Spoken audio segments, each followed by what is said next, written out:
Bienvenue dans Grand Paris pour notre deuxième émission spéciale Face à la campagne. Nous avons créé un petit club d'élus franciliens, d'hommes et de femmes de terrain qui, s'ils ne jugent pas, au moins commentent et donnent leur avis sur la campagne. C'est donc l'actu politique à l'aune des élus franciliens. Ils se retrouveront tous les lundis à tour de rôle, puisqu'ils sont une bonne dizaine, pour commenter et refaire l'actu politique avec nous. Sur ce plateau, Jean-Christophe Fromentin, bonjour. Bonjour. Vous êtes donc le maire d'hiver droite de Neuilly-sur-Seine, auteur d'un livre qui vient de sortir chez Bourrin, Le temps des territoires. Et puis, j'allais vous dire, vous avez la palme aujourd'hui, puisque vous êtes le prix du Trombinoscope 2011, l'élu local de l'année. On vous félicite. Merci. Jean-Christophe Lagarde, bonjour. Bonjour. Vous êtes le député maire Nouveau Centre de Drancy.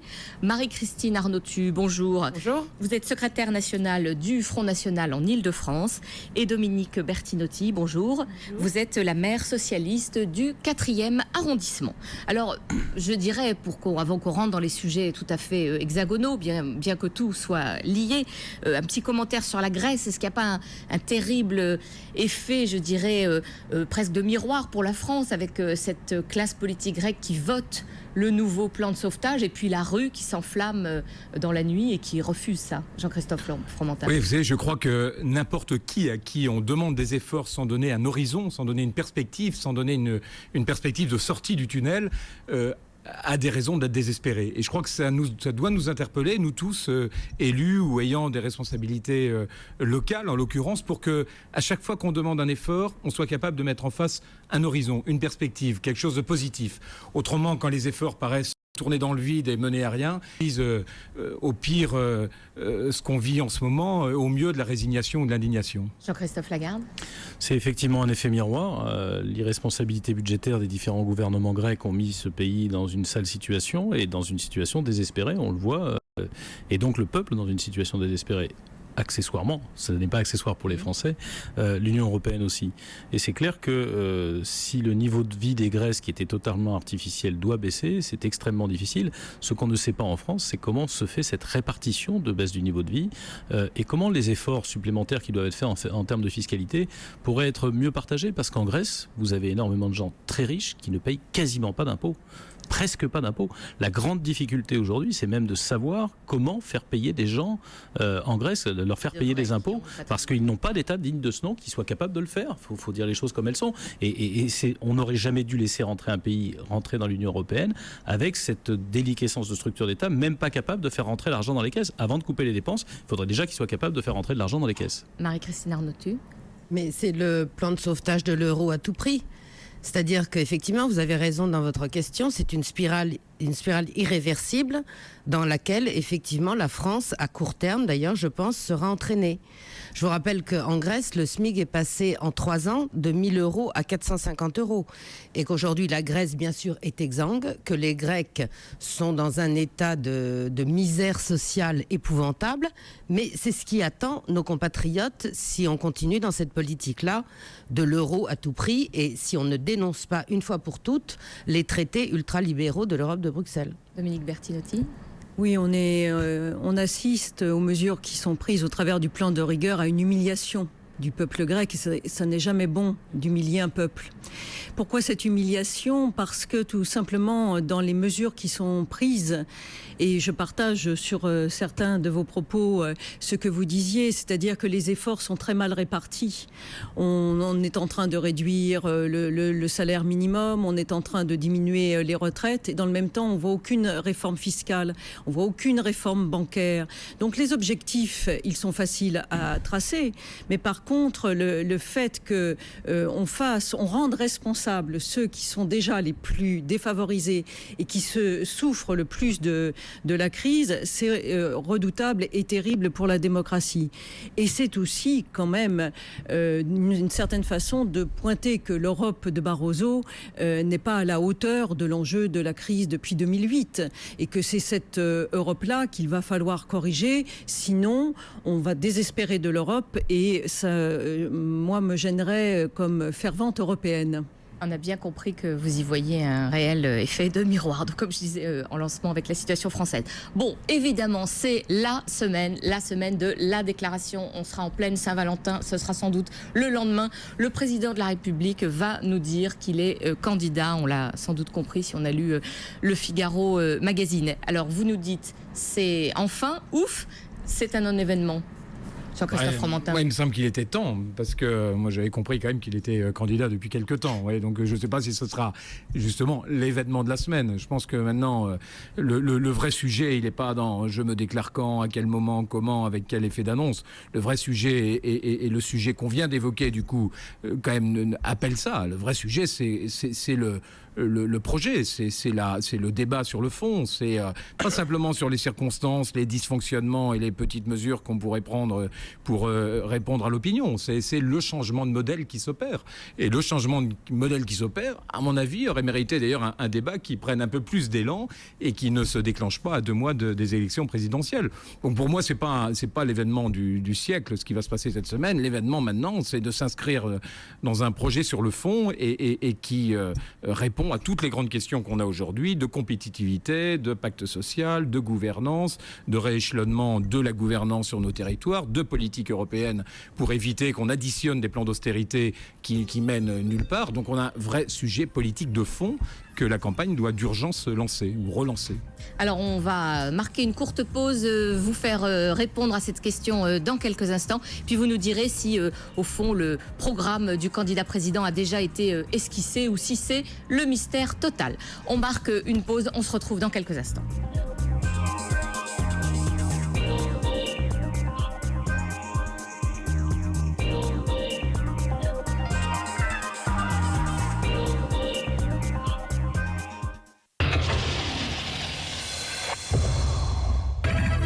Aujourd'hui, dès 18h, le grand journal de BFM Business. Le premier quotidien économique du soir. BFM Business, numéro 1 sur l'économie.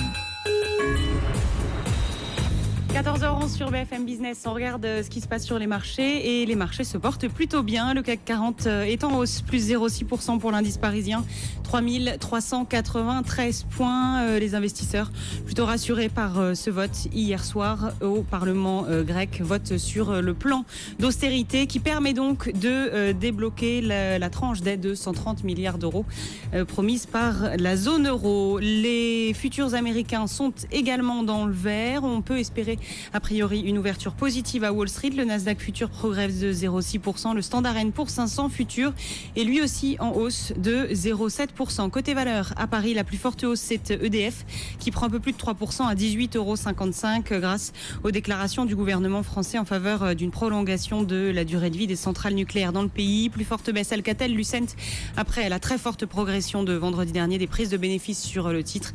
Alcatel perd un peu plus de 2% à 1,64 €.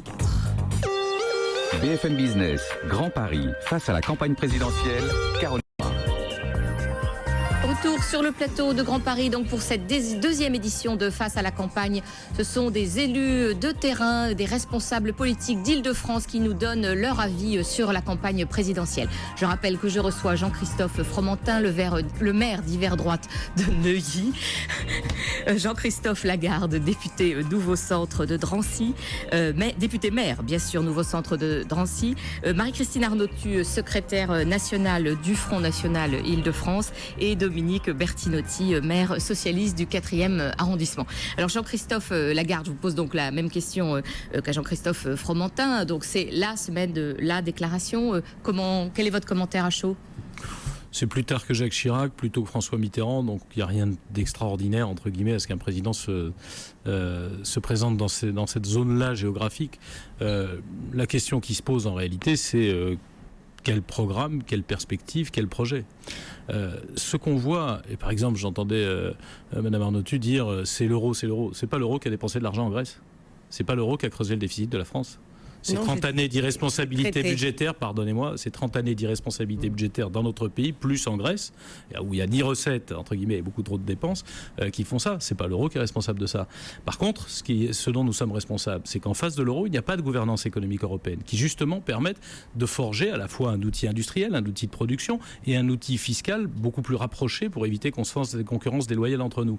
Voilà un sujet qui est celui de l'élection présidentielle. On voit, vous le voyez tout à l'heure quand on regardait les cours de bourse, le développement extraordinaire qui est en train de se produire dans certaines régions du monde où la richesse que nous avions sur le monde occidental est en train de se transférer. Comment est-ce qu'on fait pour que les échanges redeviennent équitables ? Équitables entre nous, parce qu'on ne peut pas jouer au même jeu, entre guillemets, avec la même concurrence, en l'ouvrant totalement les frontières avec des gens qui n'ont pas les mêmes règles que nous. Voilà des sujets qui, pour l'élection présidentielle, moi, m'intéresseraient. Et puis, dernier sujet, comment est-ce qu'on fait que sur le pacte social et le pacte éducatif, les efforts qui sont nécessaires pour la France, c'est pas la peine de raconter aux gens qu'il n'y aura pas d'efforts à faire, quel que soit le président de la République élu, eh bien, comment ceux-ci peuvent-ils être équitablement répartis et garantir à nos jeunes de trouver un avenir professionnel, une intégration dans la société. Alors, Jean-Christophe Lagarde, vous êtes donc du Nouveau Centre et normalement, tout le monde attend à la fois la candidature de Nicolas Sarkozy et le retrait de celle d'Hervé Morin. Je ne suis pas sûr que tout le monde attende le retrait d'Hervé Morin, étant donné les intentions de vote dans les sondages. Je ne suis pas persuadé que beaucoup de gens l'attendent. Je pense que ça va venir, il a voulu être candidat, après tout, c'est honorable. Il n'a pas rencontré le succès escompté. À partir de là, qu'il puisse retirer sa candidature dignement, laissons-le faire. Alors, vous avez tous lu, j'imagine, l'interview du président dans le Figaro Magazine. Est-ce que vous confirmez le diagnostic d'une sorte de droitisation, on va dire, au moins comme affirmation des valeurs, et quels commentaires cela vous inspire? Marie-Christine Arnautu. Écoutez, oui, bien sûr, je l'ai lu. Je retrouverais ça amusant si les conséquences n'étaient pas aussi graves pour notre pays. J'ai vu que les 3 items principaux cette année, en 2012, étaient travail, responsabilité et autorité. Comme en 2007. Je vous rappelle qu'en 2007, c'était travail, respect et mérite. Voilà. Donc, on voit que le bilan des 5 ans a été catastrophique et que si jamais on devait avoir un autre quinquennat Sarkozy, mais enfin Hollande aussi, parce que contrairement à ce que vous dites, Monsieur Lagarde, je ne crois pas que tous les candidats à l'élection présidentielle donneront les mêmes conséquences pour la France. Non, vous, ce serait pire. Vous, ce serait pire. Écoutez, je pense que ça peut difficilement être pire, là, en ce moment. Et qu'après le bilan que vous partagez avec l'UMP et le PS, je crois que vous n'avez pas de leçon à donner.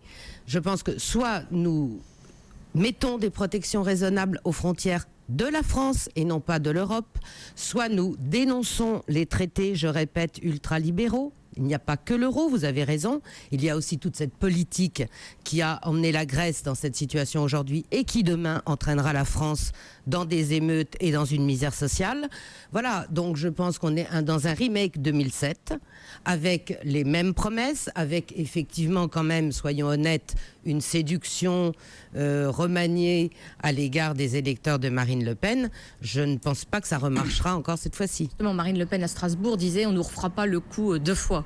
Bien sûr. Mais en même temps, vos électeurs ne vous appartiennent pas, si je puis dire. C'est vrai, mais je pense que s'ils avaient pu se laisser séduire par un discours qui était effectivement très volontariste et qui était un copier-coller du programme du Front National en 2007, je pense que quand même, là, il y a un bilan. En 2007, bon, on pouvait laisser le bénéfice du doute. Là, il y a un bilan de 5 ans de chômage, de misère sociale, de détresse, de pauvreté, de chômage. Quand même 500 000 emplois industriels qui ont disparu en 5 ans. Voilà, je pense que donc les vous dites Français ça marchera pas. Ne sont quand même pas... je vois pas pourquoi ça marcherait aujourd'hui alors que ça a échoué de façon dramatique d'ailleurs depuis 5 ans. Dominique Bertinotti. Oui, l'annonce de la candidature est un non-événement. Donc ce qui est effectivement très intéressant, c'est de lire les pages de l'interview de Nicolas Sarkozy dans le Figaro. Et il chasse sur les terres du Front National. C'est tout à fait évident. Moi, ce que je trouve désastreux, c'est la vision de la France qu'il présente au travers de ces valeurs-là. C'est une France où l'on exclut, c'est une France qui divise, c'est une France où on joue sur les peurs. Et que précisément, on sait qu'une des choses qui va permettre de sortir de la crise, c'est retrouver la confiance. Et pour retrouver la confiance, c'est pas en jouant sur la peur de l'autre que l'on va y arriver. Et je pense qu'à ce titre-là, c'est normal que François Hollande attire autant, car il s'agit pour lui de rassembler, de redonner de l'espérance à une jeunesse qui n'en a plus aujourd'hui et de redresser la France. Vous savez, dans un sondage récent, on voyait quelles étaient les priorités pour les Français. C'est quoi? C'est la lutte contre le chômage, c'est l'avenir éducatif de leurs enfants et c'est leur pouvoir d'achat. C'est sur ces questions-là qu'il faut qu'on apporte des réponses et je pense que l'esquisse des réponses qui est déjà donnée par Nicolas Sarkozy va dans le mauvais sens. Jean-Christophe Fromentin, alors justement, l'esquisse des réponses, est-ce que c'est une sorte de prologue donc, sur les valeurs qui étaient nécessaires pour, je dirais, recadrer un peu le premier tour? Comment vous comprenez? Moi, je pense que Nicolas Sarkozy s'était beaucoup engagé sur les valeurs en 2007 et c'est ça qui a pêché, c'est ça qui a été un peu difficile. Oui. Moi, je serais probablement pas devenu maire de Neuilly s'il n'y avait pas eu ce doute dès 2007 sur justement un discours et des actes. Je pense que c'est un peu tard maintenant, relancer le débat sur les valeurs. Je crois que c'est bon, il le fait et très bien, dont acte, mais que c'est pas le vrai sujet. Oui. Le vrai sujet, il est dans la perspective de croissance. Aujourd'hui, on a un vrai problème de reconstruction de richesse, de richesse économique. Vous croyez que c'est... je pense que notre grand problème, c'est la compétitivité. En proposant les référendums qu'il propose. Je dis pas ça, laissez-moi juste... Je dis que le problème central aujourd'hui, c'est retrouver une compétitivité pour les années à venir. C'est le sujet central et c'est le sujet d'urgence. On décroche sur tout un tas d'éléments sur lesquels on avait des avantages comparatifs extrêmement forts. On décroche sur tout un tas de productions, on décroche sur l'industrie, on a un commerce extérieur qui est structurellement en difficulté. C'est pas un problème de conjoncture, c'est un problème structurel. Donc je crois qu'aujourd'hui, vous à juste titre, vous évoquiez le mot confiance tout à l'heure. Le mot confiance, il se construit sur deux items. Il se construit sur une vision et il se construit sur des valeurs. Bon. Sur les valeurs, il y a un débat, il y a un sujet. Il essaye de le relancer. Bon, difficile, mais bon, on peut pas lui reprocher d'essayer de recadrer les valeurs. Bon. Même si avec beaucoup de distance. Vous voyez, je ne suis pas sarkozyste, mais néanmoins, si vous voulez, reconstruire sur des valeurs, vous-même vous le faites, vous reconstruisez, vous proposez un projet d'abord assis sur des valeurs. Ensuite, ça suffit pas, il faut amener une vision. C'est-à-dire comment la France va regagner de la croissance. Et là, la locomotive, ce sont les pays émergents. Et c'est pour ça que je crois que les discours visant à la fermeture sont extrêmement dangereux aussi. Tous les discours qui stimulent les peurs, qui visent à la fermeture, vous confondez fermeture et protection, Monsieur Fromentin. C'est pas tout à fait pareil, loin s'en faut. Oui, mais si vous voulez, il y a des contreparties dans le monde. C'est-à-dire que vous fermez, on se ferme aussi. Je crois qu'aujourd'hui... Je crois que c'est une caricature qui n'a plus lieu d'être, qui n'est pas crédible. Je crois qu'aujourd'hui, on cite régulièrement l'exemple de l'Allemagne. Regardez, l'Allemagne, c'est un pays d'ouverture extraordinaire. Elle a qualifié son commerce international par sa capacité d'ouverture. Elle a su garder ses industries, l'Allemagne. Les États-Unis sont un pays qui rebondit parce que c'est un pays connecté, c'est un pays extrêmement ouvert, c'est un pays connecté aux zones émergentes. Je voudrais, Jean-Christophe Fromentin, peut-être poursuivre votre remarque avec Jean-Christophe Lagarde. On a vu que le thème du produire français, du produire made in France émerger dans la campagne très tôt. Et puis, on voit cette installation sur un site de Tanger du producteur du prochain monospace low cost de Renault.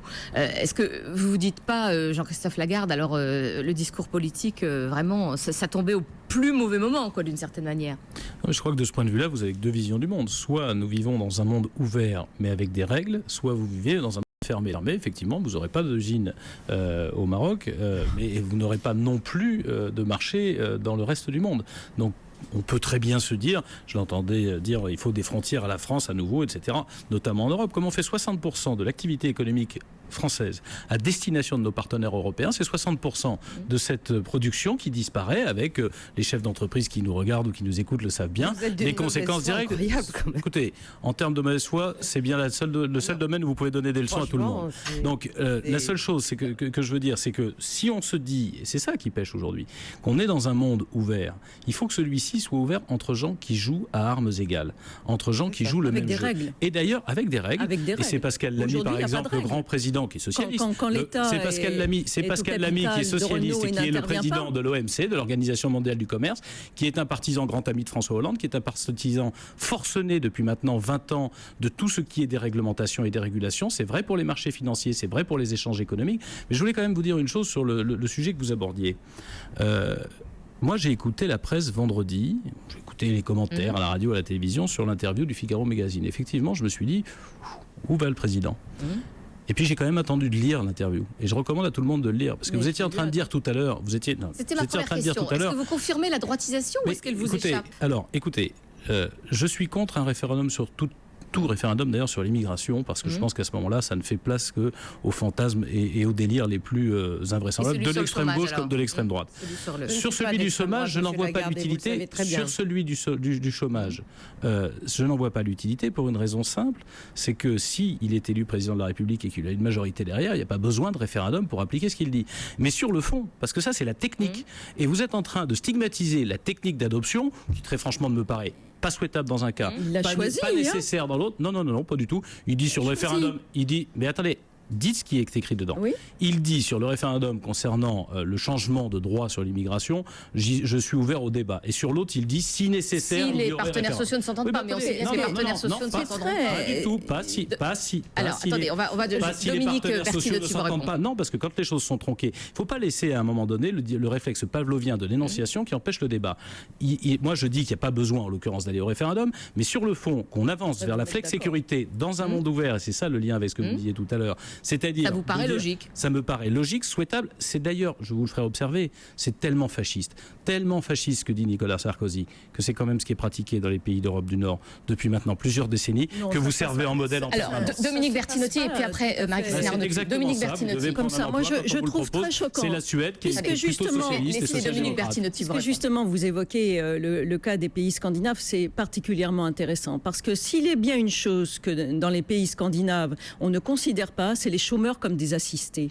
C'est ça qui est très choquant. C'est-à-dire que quand on lit, oh bah écoutez, où est-ce que c'est écrit ? Mais lisez, il utilise même le terme d'assistanat. Oui, le terme est cité. Mais bien sûr que si. C'est en 3 lignes, vous avez les 2 termes. C'est-à-dire que tout le débat est en train de pointer une catégorie. Moi, je suis et vous êtes en tant qu'élu, donc vous recevez dans vos permanences des gens qui sont au chômage. Est-ce que vous rencontrez des gens heureux d'être au chômage ? Non. Jamais. Donc, allez laisser penser qu'on est dans un système où notre modèle social n'est que de l'assistanat et que les chômeurs sont quelque part profiteurs de ces aides sociales. Et je trouve ça profondément choquant. C'est bien ce que profondément choquant. Et je voudrais juste dire sur les délocalisations. C'est ce que vous dites, vous. Sur les délocalisations. Il doit y avoir, effectivement, le marché est ouvert. Mais comme il n'y a plus de règles, on y fait n'importe quoi. On peut comprendre qu'il y ait des mutations industrielles. Encore faudrait-il qu'il y ait des mutations industrielles qui soient provoquées sur notre territoire. Et le fait qu'on ne s'oriente pas vers tout ce qui est énergie renouvelable et qui est génératrice fortement d'emplois est regrettable. Vous citez l'Allemagne, mais l'Allemagne a en matière de croissance verte une dynamique que nous n'avons pas en France. Pourquoi ? Ça fait 5 ans que Nicolas Sarkozy... L'énergie éolienne a été multipliée par 13. Non mais excusez-moi, c'est une contre-vérité absolue. L'énergie éolienne a été multipliée par 13, l'énergie solaire par 5. Là, on ne vous entend plus. Par cette majorité, pas par vous. Marie-Christine Arnautu, dans la lecture un peu différente que peuvent avoir Jean-Christophe Lagarde et Madame... Je crois que vous avez posé la question de la délocalisation pour Renault. Bon, Monsieur Carlos Ghosn a dit lui-même, il a annoncé 2 chiffres. Le coût horaire de la main-d'œuvre 4 € au Maroc, 30 € en France. Voilà, le problème, il est là. Que Renault ou dans des entreprises françaises aillent investir à l'étranger, mais très bien, tant mieux, ça fait partie du rayonnement international de la France et nous y sommes tout à fait favorables. Mais qu'ils mettent au chômage des travailleurs français au profit de travailleurs marocains, non pas tellement pour leur donner du boulot, mais parce que le coût horaire de la main-d'œuvre est moins cher, est beaucoup moins cher.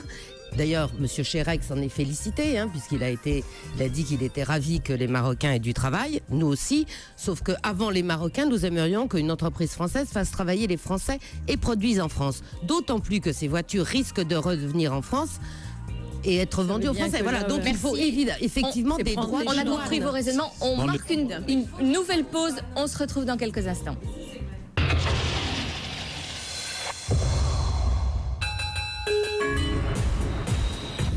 14h28 sur BFM Business. On fait un nouveau point sur ce qui se passe sur les marchés avec un CAC 40 qui est toujours en progression, plus 0,5% pour l'indice parisien à 3390 points. Toutes les places européennes sont dans le vert. L'Eurostoxx 50, l'indice global de ces places européennes est en hausse de 0,7%. La plus forte hausse et de loin, c'est la bourse d'Athènes qui progresse d'un peu plus de 5%, plus 5,2%. Wall Street devrait ouvrir dans le vert. Ce sera dans un petit peu plus d'une heure maintenant, puisque les futurs américains sont bien orientés. Plus 0,6% pour le Nasdaq futur, plus 0,7% pour le Standard & Poor's futur. La plus forte hausse, c'est EDF, plus 3%, 18,51 €. Plus forte baisse, Alcatel-Lucent, moins 2,4 à 1,64 €. L'euro vaut 1,3253 $.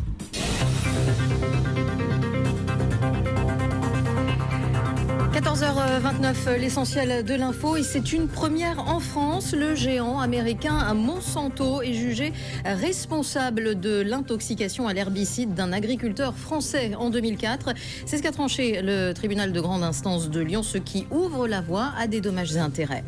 François Hollande va saisir la Commission nationale des comptes de campagne. Le candidat socialiste veut dénoncer l'utilisation des moyens de l'État par Nicolas Sarkozy à des fins de campagne électorale.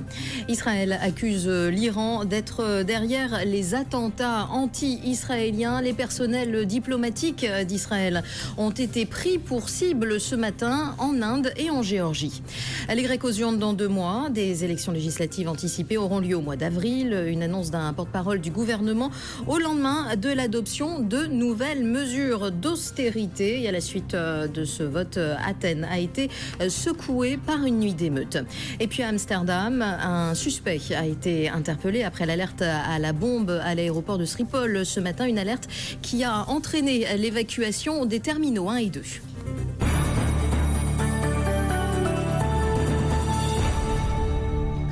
14h30 sur BFM Business, le journal de l'écho avec Aurélie Blondeur. Cette fois, le dossier grec semble se débloquer après le vote du Parlement ce week-end. Le nouveau plan de sauvetage devrait être adopté mercredi par l'Eurogroupe et selon Reuters, un accord avec le secteur privé pourrait être annoncé dans la foulée. Malgré ces avancées, il y a toujours beaucoup de suspicions des Européens à l'égard de la Grèce. C'est ce que nous disait ce matin Hervé Gouletker, responsable de la recherche marché de Crédit Agricole CIB. Jusqu'à maintenant, l'Europe a déjà pas mal payé et en fait, ce qui était le signal des paiements, c'était la volonté exprimée au travers de lois votées par le Parlement grec. Et on s'aperçoit que de la loi à la mise en place, eh bien parfois il y a loin. Et donc ce que les Européens disent aujourd'hui, c'est voter c'est bien, mais ça ne suffit pas. Il faut aussi que vous mettiez en place. Et maintenant, eh bien, on va attendre que vraiment vous mettiez en place les réformes pour fournir l'argent. Hervé Gouletker, responsable de la recherche marché de Crédit Agricole CIB aujourd'hui sur BFM Business. Peut-être les premiers signes d'un retour à la croissance. Selon l'OCDE, un certain rebond semble s'esquisser dans les pays riches, notamment aux États-Unis et au Japon. En revanche, l'amélioration reste très légère pour la zone euro. Dernier marathon budgétaire du quinquennat, le projet de loi de finances rectificative est débattu à partir d'aujourd'hui à l'Assemblée. Les débats devraient se cristalliser autour de la TVA sociale. Il sera question aussi de la taxe sur les transactions financières. À ce sujet d'ailleurs, la Commission des finances pourrait l'alléger. Elle propose d'exonérer l'épargne salariale et le rachat par les entreprises de leurs propres actions. De quoi alimenter encore le débat sur le nucléaire. Un rapport remis ce matin au gouvernement préconise de prolonger la durée de vie des centrales françaises. Selon le document, c'est la solution la moins coûteuse. Rapport qui va dans le sens de Nicolas Sarkozy. Le chef de l'État souhaite faire fonctionner les centrales au-delà de la limite de 40 ans. Les ventes à découvert sur les valeurs financières sont désormais de nouveau autorisées. L'AMF a mis fin à une interdiction instaurée en août dernier. 10 valeurs françaises sont concernées. France Télécom se renforce en Égypte. Le groupe a signé un protocole d'accord avec Orascom pour récupérer la plupart de ses actions dans l'opérateur égyptien ECMS Mobinil. À terme, Orange contrôlera la quasi-totalité du groupe. Il faut dire que l'Égypte est un marché stratégique, Anthony Morel. Oui, ça peut sembler un peu fou, mais aujourd'hui, Orange a plus de clients mobiles en Égypte qu'en France. 31 millions là-bas contre 26 chez nous. L'Égypte, c'est tout simplement le plus gros marché du monde pour l'opérateur historique. En volume, évidemment, puisque les clients dépensent beaucoup moins qu'en Europe en moyenne. Surtout, c'est l'un des fleurons de la stratégie d'Orange à l'international. On le sait, Orange veut aller chercher la croissance en Afrique. C'est l'une des priorités du groupe. Et sur ce continent, le marché égyptien fait figure de mastodonte. Orange est présent en Égypte depuis 1998. Là-bas, le groupe fait 1,3 milliard d'euros de chiffre d'affaires. C'est quasiment la moitié de ses revenus totaux en Afrique, où il est présent dans une vingtaine de pays. En Égypte, le groupe emploie 8000 personnes, dispose d'un grand centre de services pour les entreprises, des laboratoires de recherche aussi. C'est là que l'on teste les futurs services mobiles qui seront lancés sur tout le continent africain. Opération réussie pour Vega. La nouvelle fusée européenne a effectué son premier vol ce matin. Au terme d'une mission d'1h30, elle a placé en orbite 9 petits satellites. Vega vient compléter la gamme des lanceurs européens aux côtés d'Ariane et de Soyouz. Un nouveau succès en perspective pour le Rafale de Dassault. Après l'Inde, l'avion de combat pourrait être vendu au Brésil. Selon Reuters, le pays va très probablement le choisir pour équiper son armée. Le gouvernement est convaincu que l'offre de Dassault est meilleure que celle de Boeing et de Saab. Le patron d'Airbus fait son mea culpa. Il reconnaît la responsabilité du groupe sur les micro-fissures détectées sur certains A380. Thomas Enders s'engage à régler le problème au plus vite, et ce, quel que soit le montant. Selon la presse allemande, cet incident pourrait coûter 100 millions d'euros à Airbus. Et puis Adopi entame son volet répressif. Les premiers dossiers ont été transmis à la justice. Après 2 avertissements, c'est donc la 3e phase pour les internautes concernés. Accusés d'avoir téléchargé illégalement, ils encourent 1 mois de suspension de leur connexion Internet et 1 500 € d'amende. BFM Business, il est 14h35. BFM Business, Grand Paris, face à la campagne présidentielle, Caroline Brun. Nous reprenons notre débat avec les élus d'Île-de-France, les hommes de terrain, hommes et femmes de terrain bien sûr, qui jugent la campagne présidentielle, avec évidemment cette semaine cruciale qui marque l'entrée, qui va marquer l'entrée en campagne officielle du chef de l'État. Alors juste avant la pause, Marie-Christine Arnautu, vous nous parliez de cette affaire du référendum sur l'assurance chômage, dans lequel, rappelons que le président Sarkozy propose au fond de soumettre à un référendum l'idée que l'assurance chômage ne serait validée en quelque sorte que si les chômeurs s'engageaient dans un processus de formation pour pouvoir être, entre guillemets, plus facilement trouvés, pour qu'ils puissent plus facilement trouver un emploi. Alors, on a entendu Madame Bertinotti nous dire que c'était pas le sujet en ce moment, que le sujet c'était de trouver de l'emploi, c'était pas de stigmatiser les chômeurs. On a entendu Jean-Christophe Lagarde, le maire Nouveau Centre de Drancy, nous dire mais moi je n'ai pas du tout lu cette interview comme ça. Ça n'est pas une... C'est la flex-sécurité. Voilà, c'est la flex-sécurité. Marie-Christine Arnautu. Vous savez, je pense que c'est pas de moi ça. Les promesses n'engagent que ceux qui les reçoivent. Voilà, il va proposer des tas de choses. C'est un président candidat. Je ne sais pas s'il sera élu, lui non plus d'ailleurs. J'espère que non, en l'occurrence. Et je trouve que faire des chômeurs en ce moment, vu la crise terrible de l'emploi que nous vivons, il fait des chômeurs des boucs émissaires, et ça c'est tout à fait inacceptable. Tout à fait inacceptable. Parce que même dans l'hypothèse qu'on fasse un peu de politique fiction, où on fasse aujourd'hui, effectivement, qu'on applique cette réglementation aujourd'hui, dites-moi comment un chômeur, aujourd'hui, je pense que les chômeurs, en règle générale, ils préfèrent avoir un travail. Ils préfèrent pouvoir faire vivre leur famille. Or, dans l'état où se trouve notre pays, évidemment que ce n'est pas possible. Jean-Christophe Fromentin. Oui, je pense qu'il y a quelque chose qu'il faut comprendre, c'est que le monde change.